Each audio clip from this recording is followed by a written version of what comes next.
Hello everyone. आज हम कुछ और थ्योरम देखेंगे सर्कल चैप्टर के। थ्योरम 15.7। थ्योरम 15.6 तक लास्ट क्लास में आपने देखा था। थ्योरम है angles in the same segment of circle are equal. Angles in the same segment of circle are equal का मतलब क्या है कि यहाँ पर ये जो ए बी सेगमेंट हम देख रहे हैं, सेगमेंट ए बी, अब ये सेगमेंट ए बी में एक angle A C B form होता है सर्कल पर और एक एंगल फॉर्म होता है ए डी बी। तो ये दोनों एंगल इक्वल होते हैं। ये आपका थ्योरम है, angle in the same segment of circle are equal. अच्छा, इसे प्रूफ करने के लिए हम क्या करेंगे, ए ओ बी, ओके, ए ओ को ज्वाइंट कर देंगे, ओ बी को ज्वाइंट कर देंगे जहाँ पर ओ सेंटर है। अब इसके पहले वाले थ्योरम में हमने सीखा था कि ये जो एंगल ए ओ बी है ये एंगल ए सी बी का डबल होगा। अगर ये x है तो ये एंगल कितना होगा, 2x होगा, क्योंकि ये एंगल ए बी से सेंटर पे फॉर्म हो रहा है और ये एंगल ए बी से आपका सर्कल पे फॉर्म हो रहा है। तो सर्कल पे जो भी एंगल फॉर्म होता है वो सेंटर पे फॉर्म होने वाले एंगल का हाफ होता है। तो उसी तरह से ये जो एंगल ए डी बी है ये भी एंगल ए ओ बी का हाफ होगा। मतलब अगर angle A O B 2x है तो ये एंगल x होगा। हो गया प्रूफ। तो काफ़ी आसान प्रूफ है ये, angle in the same segment of circle are equal. ठीक है, तो यहाँ पर ये आप प्रूफ को एक बार गो थ्रू कर सकते हैं।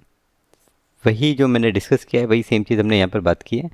हमने ज्वाइन किया ओ ए ओ बी को, उसके बाद में इसके पहले जो थ्योरम था कि आर के B subtend angle A O B at the centre and A C B is in the remaining part of circle, so angle A O B is double of angle A C B. इसी तरह से angle O B is double of angle A D B.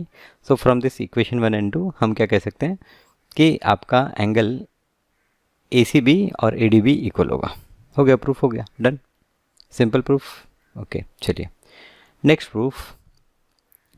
If the line segment joining two point subtend equal angle at the two other point lying on the same side of the line containing the segment, then the 4 points are concyclic। और काफ़ी difficult statement लग रहा है। यहाँ पर क्या कह रहा है कि if A line segment joining two point, ठीक है, ये दो पॉइंट ए बी को हमने ज्वाइंट कर दिया, ए बी को ज्वाइंट कर दिया। If the line segment joining two point subtend equal angle at two other point, तो मान लेते हैं पॉइंट सी पे और पॉइंट डी पे ये दो अदर पॉइंट हैं जो ये लाइन पर नहीं है and they are on the same side of line. तो अगर ये A B at point C and at point D same angle subtend करे, मतलब एंगल ए सी बी और angle A D B equal हो, जैसे कि ये एंगल एक्स मैंने माना तो ये एंगल भी एक्स हो, अगर ये दोनों एक्स हो तो क्या होगा, तो ये जो पॉइंट डी और पॉइंट सी है ये ए बी सी से पास होने वाले सर्कल पे ही ये डी होगा। मतलब ये जो चारों पॉइंट हैं ए बी सी डी ये क्या होंगे, ये कॉन्साइक्लिक होंगे। कॉन्साइक्लिक होंगे, सारे एक ही सर्कल पर लाई करेंगे। तो यहाँ पर प्रूफ करने के लिए हमने क्या किया, हमने ऐसा माना कि मान लेते हैं कि ये एक सर्कल पे लाइन नहीं करते हैं। एक केस में हमने माना कि भाई पॉइंट डी सर्कल के बाहर है, एक केस में माना कि जो पॉइंट डी है सर्कल के अंदर है। ओके, तो चलिए ये पहला वाला केस डिस्कस करते हैं। जैसे पहला वाला केस होगा वैसे ही सेकंड केस भी होगा। तो पहले वाले केस में हमने क्या मान लिया कि भाई चलिए ए बी आपको सेगमेंट दिया हुआ है और सी डी ये दो पॉइंट है on the same side such that angle A C B और angle A D B equal है।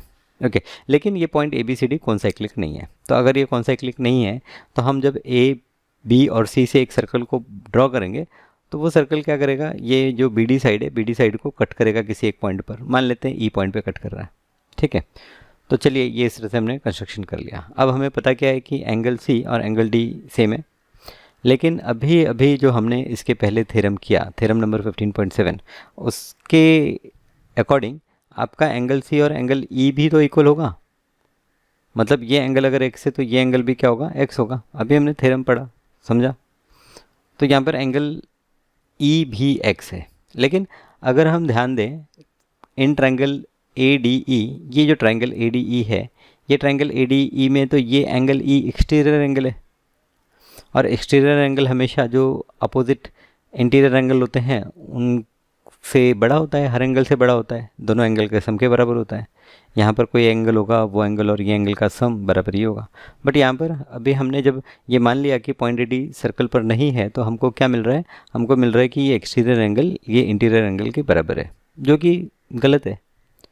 तो ये गलती क्यों हो रही है? ये गलती इसलिए हो रही है कि हम जो एजम्पशन ले रहे हैं वो एजम्पशन ही गलत है। हम ये मानकर चल रहे हैं कि जो पॉइंट डी है वो सर्कल के बाहर होगा, सर्कल पर नहीं होगा, तो ये हमारा एजम्पशन गलत है।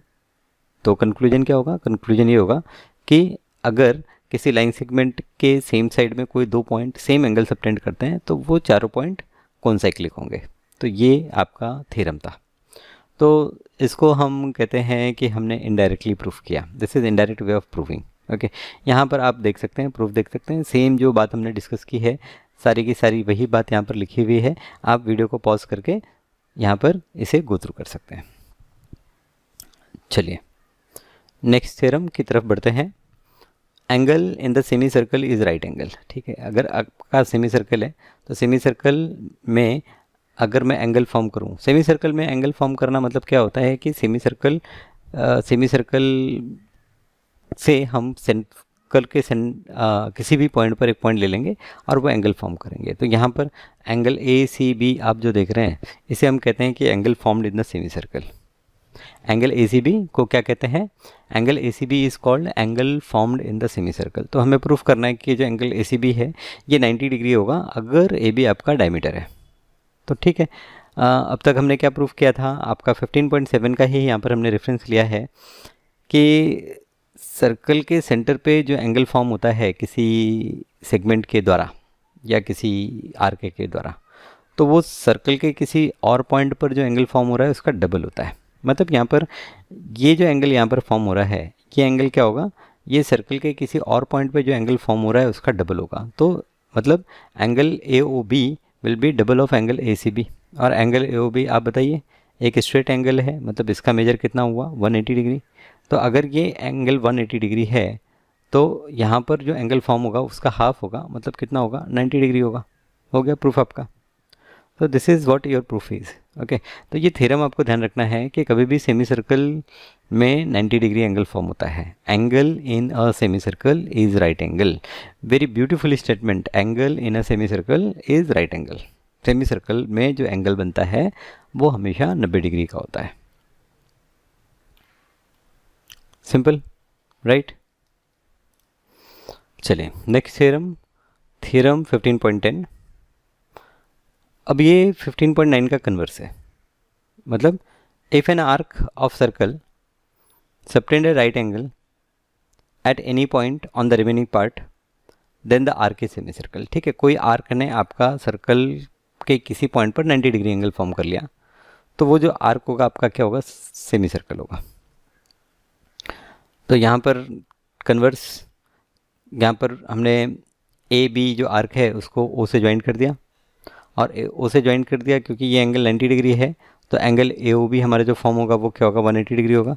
तो अगर angle A O B 180 degree form हो रहा है तो ए ओ बी तो स्ट्रेट लाइन हो गया, और अगर A O B straight line हो गया तो ए ओ बी डायमीटर हो गया, और ए ओ बी अगर डायमीटर है तो आपका सेमी सर्कल में ये एंगल फॉर्म हो रहा है। तो अगर आपका सर्कल पर 90 डिग्री एंगल फॉर्म होता है किसी आर्क के द्वारा तो वो आर्क आपका सेमी सर्कल होगा। This is the converse statement of the statement 15.9 का कन्वर्स है ये थ्योरम 15.10। चलिए ठीक है, तो यहाँ पर आज हम लोगों ने एक बहुत ही इम्पॉर्टेंट थ्योरम पे हमने चर्चा की है। ये जो 4 थ्योरम हम पढ़ रहे हैं सारे के सारे एक जैसे ही हैं कि आपका सब बेस्ड है, किस पे बेस्ड है? सब बेस्ड है कि आर्क सेंटर पे जो एंगल सबटेंड करता है उसका हाफ एंगल वो सर्कल के रिमेनिंग पार्ट पर सबटेंड करता है, आर्क के रिमेनिंग पार्ट पर। ठीक है, आर्क के रिमेनिंग पार्ट मतलब यहाँ पर कैसा है कि ये अगर मैंने सर्कल ड्रॉ किया और मान लेते हैं ये आर्क ले लिया, ये आर्क मैंने ले लिया और ये मैंने सेंटर से इसको ज्वाइंट कर दिया और मैं ये एंगल की बात कर रहा हूँ, तो ये एंगल जो होगा वो remaining part of the arc, ये आर्क का रिमेनिंग पार्ट ये पार्ट है, तो यहाँ पर जो एंगल फॉर्म होगा ये एंगल का डबल होगा, ये एंगल का ये एंगल क्या होगा? डबल होगा। तो ये अगर y है तो ये एंगल 2y हो गया। ठीक है, तो अभी तक मैंने सारे के सारे जो माइनर आर्क हैं, माइनर आर्क में प्रूफ दिखाए थे, इसलिए मैंने यहाँ पर एक छोटा सा कंसिडर कर लिया एग्जांपल जो मेजर आर्क है। ठीक है, चलिए अब यहाँ पर 15.10 डन। 15.11 की बात करते हैं। The opposite angle of cyclic quadrilateral are supplementary. Okay, पहले वापस से मुझे आप बताइए कि ये जो साइक्लिक क्वाड्रिलेटरल है, साइक्लिक क्वाड्रिलेटरल क्या? तो साइक्लिक क्वाड्रिलेटरल मतलब क्वाड्रिलेटरल जिसके एंड पॉइंट कहाँ पर है, जिसके एंड पॉइंट सर्कल पर है, तो उसे साइक्लिक क्वाड्रिलेटरल कहते हैं। अब हमें साइक्लिक क्वाड्रिलेटरल में ये प्रूफ करना है कि जो आपके अपोजिट एंगल है साइक्लिक क्वाड्रिलेटरल के, जैसे एंगल ए और एंगल सी, ये अपोजिट एंगल हो गया, तो इनका जो सम होगा वो 180 डिग्री होगा। हमें प्रूफ करना है कि वो सप्लीमेंट्री होंगे। ठीक है, तो आपको क्या प्रूफ करना है कि ये सप्लीमेंट्री होंगे। चलिए प्रूफ देखते हैं। यहाँ पर a प्लस सी 180 प्रूफ करना है। अगर आपने a प्लस सी 180 प्रूफ कर लिया तो b प्लस डी 180 प्रूफ हो जाएगा, क्योंकि चारों एंगल का जो सम होता है 360 होता है। a b c d ये आपको एक साइक्लिक क्वाड्रिलेटरल दिया है। OB और OD ये हम कंस्ट्रक्शन कर लेते हैं। अब यहाँ पर ये कंस्ट्रक्शन कर लिया तो आर्क DAB ये जो है आर्क DAB ये सबटेंड करता है angle AOB eight the centre. देखिए ये एंगल DOB सबटेंड करता है एट द सेंटर, और एंगल DCB सबटेंड करता है on the remaining part of the circle. तो आप क्या कह सकते हैं कि जो एंगल DOB है it is double the angle of DCB। तो यहाँ पर ये जो DOB है it is double of DCB। इसी तरह से अभी जो मैंने यहाँ पर एक सर्कल ड्रॉ किया था, हम क्या कह सकते हैं कि रिफ्लेक्स एंगल DOB जो होगा, रिफ्लेक्स एंगल DOB मतलब मैं इस एंगल की बात कर रहा हूँ, ये एंगल रिफ्लेक्स एंगल DOB ये क्या होगा, एंगल BAD का डबल होगा या DAB का डबल होगा। ठीक है, राइट है। तो यहाँ पर आपका जो रिफ्लेक्स एंगल है, similarly reflex angle DOB double होगा एंगल DAB का। अब आप ये दोनों एंगल को ऐड अगर कर देते हैं तो DOB plus reflex angle of DOB क्या होगा, आपका ये एंगल प्लस ये एंगल 360। ओके, तो ये दोनों को ऐड किया तो 360 आ गया यहाँ पर, और यहाँ पर ये दोनों को ऐड करके हम 2 को कॉमन ले लेते हैं, फिर 2 को राइट में शिफ्ट करेंगे, डिवाइड करेंगे, angle A plus angle C हमें मिल जाएगा 180 degree. So angle A plus angle C 180 degree. Similarly you can prove that angle B plus D is also 180 degree, या फिर you can say that in quadrilateral ABCD angle A plus B plus C plus D is 360। Angle A plus C 180 already you know, so therefore angle B plus D is 180। Simple है proof, आसान है proof. Theorem आपको समझना है। Theorem क्या है कि अगर एक साइक्लिक क्वाड्रिलेटरल है तो साइक्लिक क्वाड्रिलेटरल में जो अपोजिट एंगल होते हैं वो अपोजिट एंगल क्या होते हैं, the opposite angles are supplementary. Angle A plus angle C आपका 180 डिग्री होगा। ठीक है, कन्वर्स इसका कन्वर्स भी देख लेते हैं। कन्वर्स क्या होगा कि अगर कोई क्वाड्रिलेटरल के अपोजिट एंगल सप्लीमेंट्री हैं, किसी क्वाड्रिलेटरल के अपोजिट एंगल सप्लीमेंट्री हैं, तो वो क्वाड्रिलेटरल साइक्लिक क्वाड्रिलेटरल होगा। तो यहाँ पर इनडायरेक्ट प्रूफ होगा, हम ऐसा अज्यूम कर लेंगे कि एंगल अपोजिट एंगल जो क्वाड्रिलेटरल के हैं वो सप्लीमेंट्री तो है लेकिन वो साइक्लिक नहीं है। फिर हम क्या करेंगे, हम सर्कल ड्रॉ करेंगे 3 पॉइंट से पास होते हुए, वो क्वाड्रिलेटरल एक और पॉइंट पर कट करेगा सर्कल को, पॉइंट को नाम E दे देंगे। फिर यहाँ पर हम प्रूफ करेंगे, जैसे अभी हमने 2 सम पहले प्रूफ किया था कि आपका जो एंगल E प्लस A आपका 180 हो जाएगा, but angle A plus C भी 180 है। फिर यहाँ पर angle E plus angle C equal हो जाएगा angle E angle C equal. अब ये दोनों एंगल इक्वल हो नहीं सकते क्योंकि ये आपका एक्सटीरियर एंगल है। This angle can not be equal to this angle because they are exterior, this angle is exterior angle, ये हमेशा से ग्रेटर होगा। तो ये क्यों प्रॉब्लम हुआ, ये प्रॉब्लम इसलिए हुआ कि हमने जो एजम्पशन किया है वो गलत है।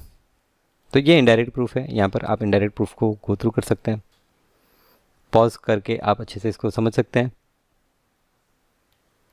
ठीक है, तो यहाँ पर आपने क्या देखा कि अगर कोई साइक्लिक क्वाड्रिलेटरल है तो उसके अपोजिट एंगल सप्लीमेंट्री होंगे, या अगर किसी क्वाड्रिलेटरल के अपोजिट एंगल सप्लीमेंट्री हैं तो वो साइक्लिक क्वाड्रिलेटरल होगा। चलिए ठीक है, नेक्स्ट थ्योरम है थ्योरम 15.13।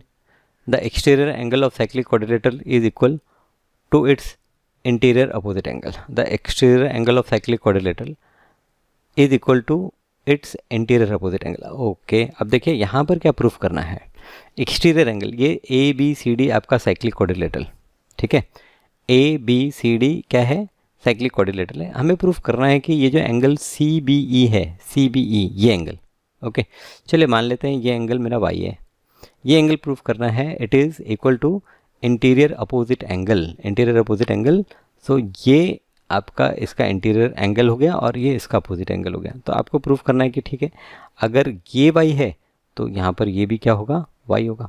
ठीक है, देखिए प्रूफ काफ़ी आसान है। ये एंगल अगर y है तो ये एंगल बताइए कितना होगा, ये एंगल बट ऑब्वियस है 180 माइनस वाई होगा। और हम जानते हैं कि ABCD अगर साइक्लिक क्वाड्रिलेटरल है तो ये एंगल प्लस ये एंगल क्या होगा, 180 डिग्री होगा। सप्लीमेंट्री अभी हमने पढ़ा था। तो अगर ये दोनों का एडिशन 180 होना है तो ये एंगल आपका क्या होगा, y होगा। दैट मीन्स ये एंगल और ये एंगल इक्वल हो गया। तो सिंपल है थ्योरम, बहुत आसान है। हम क्या कर रहे हैं, हम ये एंगल प्लस ये एंगल 180 डिग्री प्रूफ कर रहे हैं, प्लस ये एंगल प्लस ये एंगल भी 180 डिग्री प्रूफ कर रहे हैं। ये तो हमें पता ही है, दो थ्योरम है। तो यहाँ पर ये हम क्या कर सकते थे, यहाँ पर एंगल हम इस तरह से भी ले सकते थे कि चलिए ये 4 एंगल है, ये एंगल 1, ये एंगल 2 और ये एंगल 3। ओके, ये angle 3। Now angle 2 plus angle 3 180, क्यों, लीनियर पेयर है। एंगल 1 प्लस एंगल 2 ये भी 180, क्यों, साइक्लिक क्वाड्रिलेटरल के अपोजिट एंगल है। तो आप ये दोनों को कंपेयर करेंगे तो angle 2 plus angle 3 will be equal to angle 1 plus angle 3, angle 1 plus angle 2। तो ये एंगल 2 आपका cancel, so angle 1 equal to angle 3, angle 1 equal to angle 3 हो गया, प्रूफ डन। ओके, तो थ्योरम ऐसे लगता है कि हमें बहुत डिफिकल्ट है, but they are very simple. Okay, और as far as ICSE concern, आपको थ्योरम्स जनरली एग्ज़ाम में नहीं पूछे जाते हैं। सो आपको थ्योरम पता होना चाहिए, बट थ्योरम का प्रूफ, ठीक है, आप अगर कर रहे हैं तो बहुत अच्छी बात है, नहीं कर रहे हैं तो कोई बात नहीं है। थ्योरम आप ध्यान में रखिए। थ्योरम 15.14, इन इक्वल सर्कल और in the same circle equal chords cut off equal arc. ठीक है, अब ये क्या कहा इन्होंने कि अगर मेरा किसी एक सर्कल में दो कॉर्ड कॉन्ग्रुएंट है, सेम है, या कोई दो अलग अलग सर्कल है, सेम सर्कल है, इक्वल सर्कल है, और उसमें हमने दो इक्वल कॉर्ड ले लिए, तो वो जो कॉर्ड होंगे वो कॉर्ड इक्वल आर्क कट करेंगे। तो यहाँ पर जैसे AB आपका एक कॉर्ड है और यहाँ पर PQ एक कॉर्ड है। तो AB और PQ अगर इक्वल है और ये दोनों सर्कल का रेडियस भी इक्वल है, तो यहाँ पर जो आर्क AB है और यहाँ पर जो आर्क PQ है, ये दोनों आर्क भी आपस में क्या होंगे, इक्वल होंगे। ये हमें प्रूफ करना है। तो प्रूफ करने के लिए वापस से हमने क्या किया, सर्कल के सेंटर से हमने AOB ज्वाइन कर लिया, O'P O'Q ज्वाइन कर लिया, और फिर हम ये दोनों ट्रायंगल को कॉन्ग्रुएंट प्रूफ कर लेते हैं। तो कॉन्ग्रुएंट प्रूफ करना काफ़ी आसान है, क्योंकि ये साइड इक्वल है, OA और O'P भी इक्वल है क्योंकि रेडियस हो गया, रेडियस दोनों का सेम दिया हुआ है, OB इज इक्वल टू। तो ये बाई साइड एक्सियम से हम प्रूफ कर लेते हैं कि दोनों ट्रायंगल इक्वल हैं, और दोनों ट्रायंगल इक्वल हैं तो उनके जो सेंटर पे एंगल फॉर्म होंगे वो भी इक्वल हो जाएंगे। अच्छा, तो ये जो एंगल AOB और PO'Q अगर इक्वल है तो हम कह सकते हैं कि आर्क AB और आर्क PQ भी आपस में इक्वल होंगे। Arc AB and arc PQ they are equal. Okay, ठीक है, थ्योरम, ठीक है, कभी हमें यूज़ करना पड़े तो हमें ध्यान रहना चाहिए। 15.14, यस। अब यहाँ पर कुछ थ्योरम्स आपके ऐसे होंगे जो इतने ज़्यादा इंपॉर्टेंट नहीं होंगे, तो ये आपको जब प्रॉब्लम करेंगे तो आपको समझ में आएगा। तो जो थ्योरम आप बार बार यूज़ करेंगे आप समझ लीजिए वो आपके लिए इंपॉर्टेंट है। थ्योरम नंबर 15.15, ये अबव थ्योरम का कन्वर्स है। तो कन्वर्स है मतलब क्या, कि अगर दो इक्वल सर्कल के दो इक्वल आर्क हम ले लेते हैं तो जो कॉर्ड होंगे वो भी इक्वल होंगे। In equal circle if two arc are equal then the chords are equal. ठीक है, ओके, आप गो थ्रू कर लीजिए। सेम है जैसे हमने 15.15 किया, वैसे 15.14 किया, वैसे ही 15.15। ओके, आप देख सकते हैं सिमिलर ट्रायंगल प्रूफ करके हम लोगों ने AB equal to PQ proof किया है। Theorem 15.16, the tangent at any point of a circle and the radius through the point are perpendicular to each other. क्या है, the tangent at any point of a circle and the radius through the point are perpendicular to each other. ठीक है, काफ़ी important theorem है। Important theorem हम कहेंगे इसे, कि यहाँ पर हमने देखिए एक टेंजेंट ड्रॉ किया जो पॉइंट P पे टेंजेंट है, और पॉइंट P से हमने एक रेडियस भी ड्रॉ कर दिया, OP एक रेडियस है। तो ये जो टेंजेंट है और ये जो रेडियस है, ये एक दूसरे पर परपेंडिकुलर होते हैं, ये हमें प्रूफ करना है। ठीक है, इनके बीच में एंगल 90 डिग्री होता है। ये काफ़ी इंपॉर्टेंट थ्योरम है, कई प्रॉब्लम्स में हम इसे यूज़ करेंगे। टेंजेंट और जिस पॉइंट पर टेंजेंट हमने ड्रॉ किया था वहाँ पर जो रेडियस है, ये दोनों एक दूसरे पर क्या होते हैं, परपेंडिकुलर होते हैं। तो यहाँ पर एक कंस्ट्रक्शन कर रहे हैं हम। OP हमने ज्वाइन किया, if OP is not perpendicular then draw OM perpendicular to T dash P T dash. ठीक है, तो यहाँ पर देखिए दिख तो नहीं रहा है कि ये जो OM है ये परपेंडिकुलर है। अब क्योंकि OP परपेंडिकुलर नहीं है तो हमें एक परपेंडिकुलर ड्रॉ करना है, तो यहाँ पर हमने मान लीजिए OM ये परपेंडिकुलर ड्रॉ कर लिया। अब जो परपेंडिकुलर डिस्टेंस होता है ना, वो सबसे छोटा डिस्टेंस होता है। परपेंडिकुलर डिस्टेंस जो होता है वो सबसे छोटा डिस्टेंस होता है। तो इसका मतलब क्या हो गया कि ये जो OM है ये OP से छोटा होना चाहिए। चलिए देखते हैं है कि नहीं है। अब यहाँ पर OP तो रेडियस है आपका, और M पॉइंट कहाँ पर है, M पॉइंट एक्सटीरियर में है। So OP is equals to OQ। यहाँ पर ये सर्कल जो है ये पॉइंट Q पे कट कर रहा है। एंगल OMP हमने माना है कि 90 डिग्री है। तो ये जो राइट एंगल ट्रायंगल है इसमें OP is equals to OQ और OQ is less than OM। ठीक है, OQ दिख रहा है, ये OQ लेस देन OM है। सो OP जो है वो लेस देन क्या हो गया, OM हो गया। सो OP शॉर्टेस्ट डिस्टेंस हो गया from other line drawn from point O to T dash PT।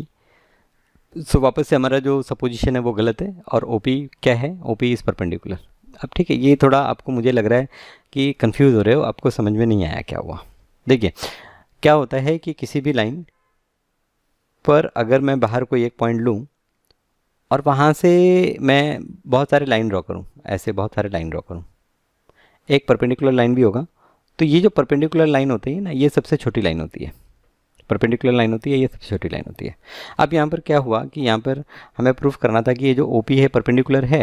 ठीक है, 90 डिग्री है। तो हमने क्या कहा कि हमने कहा कि भाई नहीं ये 90 डिग्री नहीं है, तो वी कैन ड्रॉ 90 डिग्री। तो हमने ये OM ड्रॉ किया जो 90 डिग्री हम मानते हैं, OM 90 डिग्री है। लेकिन अब आप ये देखिए कि ये जो पॉइंट M है ये सर्कल के अंदर है या बाहर, ये सर्कल के बाहर है। मतलब आपका जो डिस्टेंस OP होगा ये तो लेस होगा OM से। अगर OP लेस देन OM से है तो इसका मतलब क्या हो गया, O से मैंने ये जो लाइन है, ये लाइन पे जो भी मैंने सेगमेंट ड्रॉ किए हैं उसमें OM से छोटा भी कोई सेगमेंट है। OP देखिए, OP एक छोटा सेगमेंट है, OP कोई छोटा भी सेगमेंट है। और हमने क्या बोला है कि भाई जो परपेंडिकुलर सेगमेंट होता है वही सबसे छोटा होता है। तो इसका मतलब क्या है, इसका मतलब आपका OM तो परपेंडिकुलर हुआ नहीं, क्योंकि OM सबसे छोटा सेगमेंट नहीं है। For any point on the line आपका OP ही सबसे छोटा सेगमेंट होने वाला है, वही रेडियस के बराबर होने वाला है। बाकी आप लाइन पे कोई भी पॉइंट लेंगे वो आपके सर्कल के बाहर होगा, और इसलिए उसका जो डिस्टेंस है सेंटर से वो हमेशा रेडियस से ज़्यादा होगा। तो ये एक इनडायरेक्ट प्रूफ था जो ये प्रूफ करता है कि टेंजेंट और रेडियस एक दूसरे पर परपेंडिकुलर होते हैं। Theorem 15.17, if two tangents are drawn from an external point to the circle, then the tangents are equal in length. The tangents subtend equal angle at the center of the circle, and the tangents are equally inclined to the line joining the point and the center of the circle. Okay, तो ये एक theorem में तीन बातें हम proof कर रहे हैं। If two tangents are drawn from an external point of the circle, तो ठीक है, देखिए ये यहाँ पर ये एक्सटर्नल पॉइंट, ये सर्कल पर एक्सटर्नल पॉइंट से हमने दो टेंजेंट ड्रॉ कर दिए। किसी भी एक्सटर्नल पॉइंट से मैक्सिमम कितने टेंजेंट आप ड्रॉ कर सकते हैं, तो किसी भी एक्सटर्नल पॉइंट से आप मैक्सिमम दो ही टेंजेंट ड्रॉ कर सकते हैं। तो यहाँ पर हमने दो टेंजेंट ड्रॉ कर दिए, एक टेंजेंट है PA और एक टेंजेंट है PB। तो हमने ये दो टेंजेंट ड्रॉ कर दिए। हमें प्रूफ करना है कि पहली बात तो ये जो टेंजेंट लेंथ है PA और PB, इनका लेंथ इक्वल होगा। दूसरा हमें प्रूफ करना है कि ये जो PA आपका सेंटर पे एंगल फॉर्म कर रहा है, दैट इज़ AOP, और ये जो PB सेंटर पे एंगल फॉर्म कर रहा है, दैट इज़ POB, ये दोनों एंगल भी इक्वल होंगे।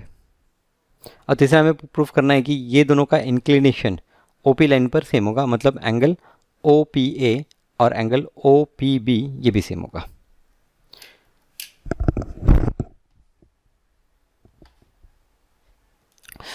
तो इसे प्रूफ करने के लिए हम क्या करेंगे, हम दो ट्रायंगल कंसिडर कर लेते हैं, ओ ए पी और ओ बी पी, ये दो ट्रायंगल कंसिडर कर लेते हैं।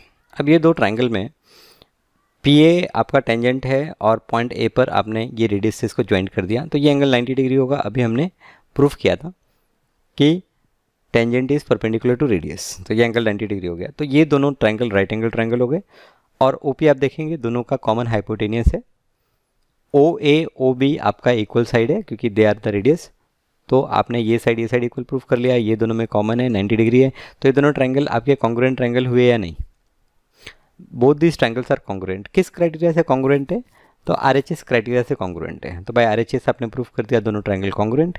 तो उनके जो करस्पॉन्डिंग पार्ट हैं, करस्पॉन्डिंग पार्ट मतलब जो पी ए साइड है और पी बी साइड है ये इक्वल होगा, तो पहला प्रूफ हो गया। Angle A O P is equal to angle B O P, ये आपका दूसरा प्रूफ हो गया। और एंगल ए पी ओ और एंगल बी पी ओ ये भी इक्वल होगा, तो ये आपका ये तीसरा प्रूफ हो गया। तो ये इस तरह से तीनों ही प्रूफ काफ़ी आसान प्रूफ थे। देखिए छोटा सा प्रूफ है, हो गया प्रूफ। जितना बड़ा प्रॉब्लम उससे छोटा आपका सॉल्यूशन। ओके ठीक है, बहुत फर्स्ट क्लास थ्योरम था। ओके नेक्स्ट थ्योरम देखते हैं। If two circle touch each other internally और externally then the point of contact lies on the straight line joining their circle. ठीक है, तो अगर दो सर्कल एक दूसरे को एक्सटर्नली टच करते हैं जैसे ये डायग्राम में दिखाया है, या इंटरनली टच करें, तो the point of contact lies on the straight line joining there centre. तो हम ये ओ और सी को अगर ज्वाइन करें तो उसी पर ये पॉइंट पी मिलेगा हमें। ओके तो यहाँ पर प्रूफ करना है कि P lies on joining of O and C. अब इसे प्रूफ करने के लिए हमने कंस्ट्रक्शन किया, ओ पी ज्वाइंट किया, सी पी ज्वाइंट किया और एक कॉमन टेंजेंट ड्रॉ कर लिया पी टी। ओके दोनों ही फिगर में आप देख सकते हैं, कोई भी फिगर लीजिए, पी टी ड्रॉ कर लिया हमने, पी टी ड्रॉ कर लिया। ठीक है, अब ओ पी सेंटर ओ और पी को जो ज्वाइंट किया है ये रेडियस है और पी टी जो है ये टेंजेंट है, तो ये दोनों परपेंडिकुलर होंगे, O P perpendicular P T, तो ओ पी टी ये आपका 90 डिग्री हो गया। इसी तरह से सी पी जो है that is also radius for other circle and P T tangent है, तो यहाँ पर भी एंगल आपका 90 डिग्री हो जाएगा। तो यहाँ पर हम क्या देख रहे हैं कि एंगल 1 और एंगल 2, जैसे ये वाला सर्कल ले लेते हैं, तो यहाँ पर ये जब हमने ज्वाइंट किया तो ये 90 डिग्री हो गया और हमने ये ज्वाइंट किया तो ये 90 डिग्री हो गया। अब ये दोनों एंगल को अगर ऐड कर देते हैं तो ओ पी सी ये एंगल हमको मिलेगा और ओ पी सी ये हमें 180 डिग्री मिल रहा है।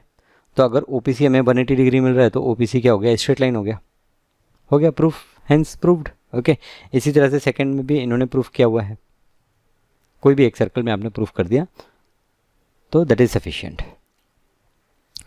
ठीक है, समझ में आ रही है बात कि अगर दो सर्कल एक दूसरे को एक्सटर्नली टच कर रहे हैं या इंटरनली टच कर रहे हैं तो जो पॉइंट ऑफ कांटेक्ट होता है वो हमेशा दोनों सर्कल के सेंटर को ज्वाइंट करने वाली लाइन पर ही होता है। यस ओके नाउ अगेन एक और थ्योरम,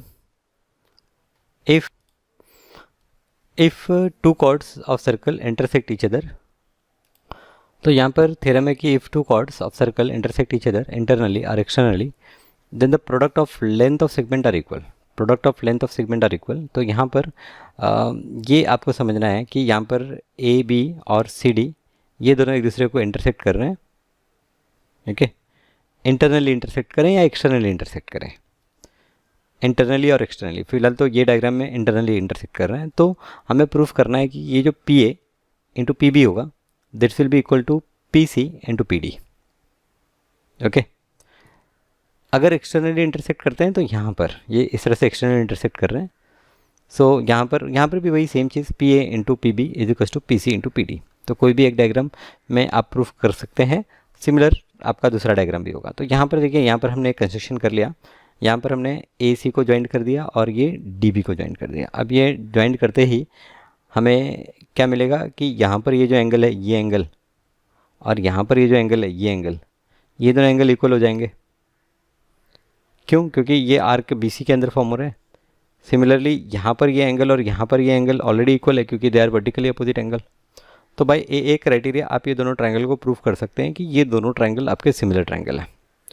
तो अगर ये दोनों ट्रायंगल आपने सिमिलर प्रूफ कर दिए तो जैसे APC और BPD आपने सिमिलर प्रूफ कर दिया तो उनके corresponding sides they will be in proper ratio, they will be in ratio like PA upon PB is equal to क्या हो जाएगा, PC अपॉन PD।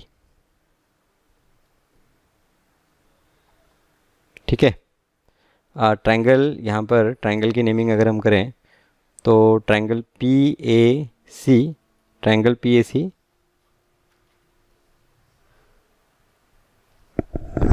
नहीं, बस 10 मिनट में पहुंचा मैं।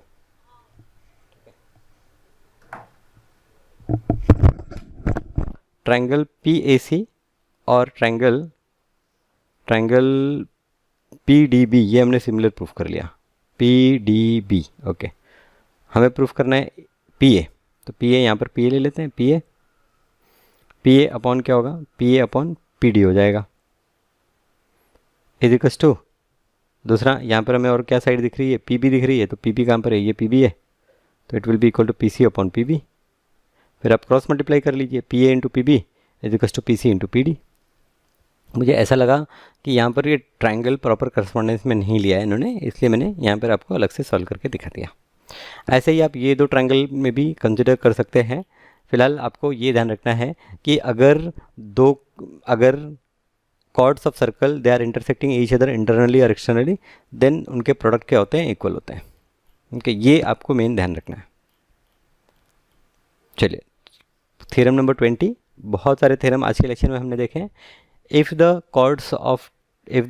Cord and the tangent intersect externally, if a chord and the tangent intersect externally, then the product of length of segment of the chord is equal to the square of length of the tangent from the point of contact to the point of intersection. If the chord, चलिए diagram में देखते हैं क्योंकि ये theorem statement wise काफ़ी difficult लग रहा है आपको।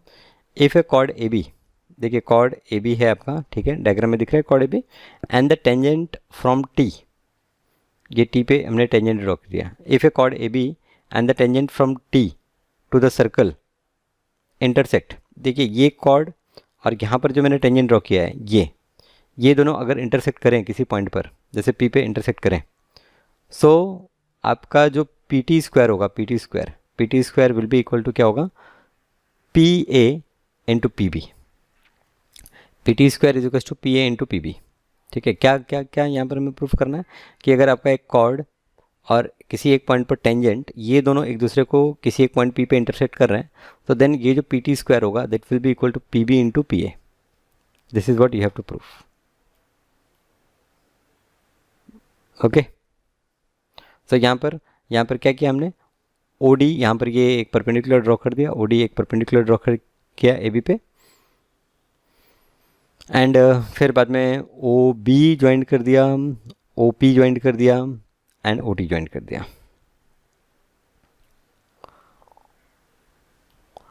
OD AB पर परपेंडिकुलर है, तो अगर ये परपेंडिकुलर है तो D क्या हो गया, D is the mid point of AB, so AD is equals to BD, AD is equals to BD। Fine, ये पार्ट और ये पार्ट इक्वल हो गया। Okay, now PA into PB, PA into PB is equals to, अब PA into PB अगर मैं कर रहा हूँ तो it is equals to DP plus, देखिए क्या है कि PA को हम क्या लिख सकते हैं, PA को हम लिख सकते हैं DP प्लस DA, और इसी तरह से PB को हम लिख सकते हैं DP माइनस DB। ठीक है, DP माइनस DB लिख सकते हैं। सो ये जो AD और DB है ये तो इक्वल है, तो AD और DB, ये हमने AD की जगह DB रिप्लेस कर दिया, और फिर ये हमारा हो गया DP square minus DB square, DP square minus DP, देखिए ये DP है, DP square minus DB square. अब ये जो DP स्क्वायर है, DP स्क्वायर क्या है, DP square is nothing but it is OP square minus OD square, तो OP square minus OB square minus DB²। तो यहाँ पर ये ब्रैकेट ओपन कर दिया तो ये हो गया OP² minus OD² minus DB²। Minus sign को कॉमन लेके ये OD² प्लस DB² अलग कर दिया। सो OD² प्लस ये जो DB² है ये क्या हो गया, it is equals to OB²। तो OP² माइनस OB², ये दोनों का प्रोडक्ट जो है ये क्या हो गया, OP² माइनस OB²। सो OP² माइनस OB²।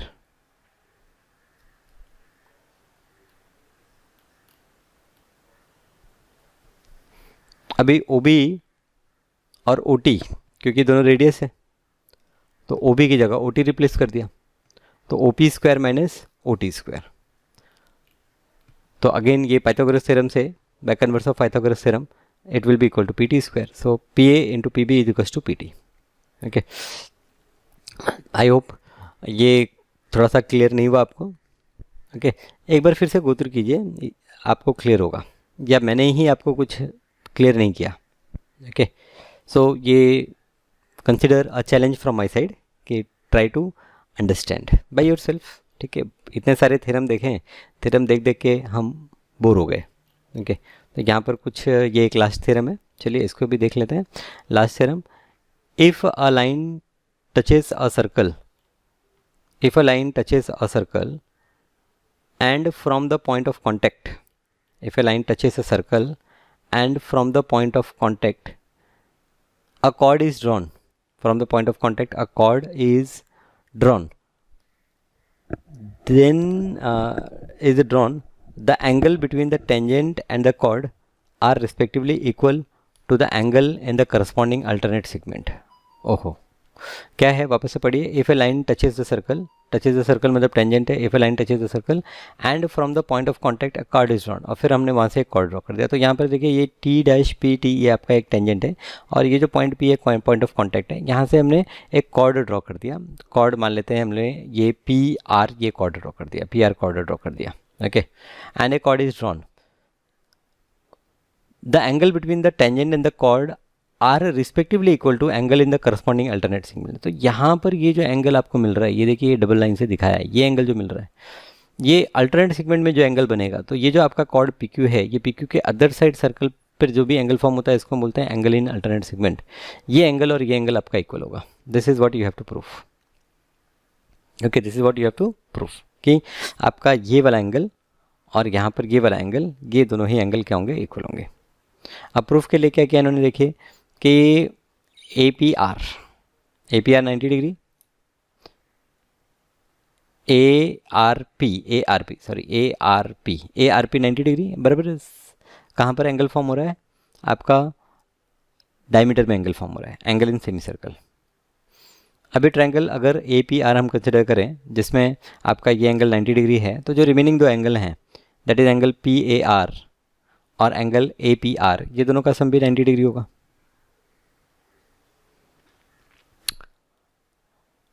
OP जो है, OP रेडियस है और रेडियस क्या होता है, परपेंडिकुलर टू टेंजेंट होता है। तो ये जो OP है, ये OP perpendicular to T'PT। So OPR ये एंगल और RPT ये एंगल, ये दोनों का सम भी 190 डिग्री हो जाएगा। तो यहाँ पर ये एंगल, ये जो छोटा सा एंगल यहाँ पर है, ये एंगल प्लस ये वाला जो एंगल है, ये दोनों का सम कितना, ये दोनों का सम 90 डिग्री। ठीक है, अच्छा ये एंगल और ये एंगल का सम कितना, ये भी 90 डिग्री। तो अगर मैं यहाँ पर ये x मान लूँ, ये y मान लूँ, तो ये दोनों का सम 90 डिग्री है और इसका भी 90 डिग्री है, तो ये भी तो मेरा y हो गया क्योंकि ये दोनों का सम 90 डिग्री है। अब ये जो PR सेगमेंट है, PR सेगमेंट में एंगल RAP ये एक एंगल यहाँ पर फॉर्म हुआ और एंगल RSP एक एंगल यहाँ पर फॉर्म हुआ। तो ये एंगल y है तो ये एंगल भी y हुआ। ठीक है, ये y, तो यहाँ पर देखिए ये वाला जो एंगल है और ये वाला एंगल इक्वल ना, दोनों y आ रहे हैं। हो गया प्रूफ आपका। तो ये आपका लास्ट प्रूफ था। ठीक है, प्रूफ क्या किया आपने, प्रूफ आपने किया कि अगर आपकी एक लाइन सर्कल को टच कर रही है और जहाँ पर टच कर रही है वहाँ से आपने एक कॉर्ड ले लिया, तो कॉर्ड और लाइन के बीच में जो एंगल फॉर्म होता है that is equal to the angle formed in alternate segment. तो ये जो थ्योरम है इसको हम alternate angle theorem, alternate segment theorem भी कह सकते हैं। तो again this is very very important theorem. Again आगे हम प्रॉब्लम्स में देखेंगे कि किस तरह से इसे हम यूज़ करेंगे। तो यहाँ पर कुछ 21 थ्योरम्स हम लोगों ने डिस्कस किए, जिसमें आपने लास्ट लेक्चर में करीब 7 या 8 थ्योरम डिस्कस किए थे, बाकी सारे थ्योरम इसी लेक्चर में डिस्कस किए हैं। तो ये जो लेक्चर है ये आपको अगेन एंड अगेन कम से कम 2 या 3 बार और रिवाइज करना है। सारे थ्योरम्स जब आपको एक बार अच्छे से क्लियर होंगे फिर हम प्रॉब्लम से स्टार्ट करेंगे नेक्स्ट लेक्चर में, और प्रॉब्लम्स जब हम सॉल्व करेंगे तो अगेन ये सारे थ्योरम्स क्योंकि बार बार आएंगे तो फिर से आपको क्लियर हो जाएंगे और प्रॉब्लम काफ़ी आसानी से आप कर पाएंगे। तो थैंक यू पेशेंस के लिए, मिलते हैं नेक्स्ट क्लास में।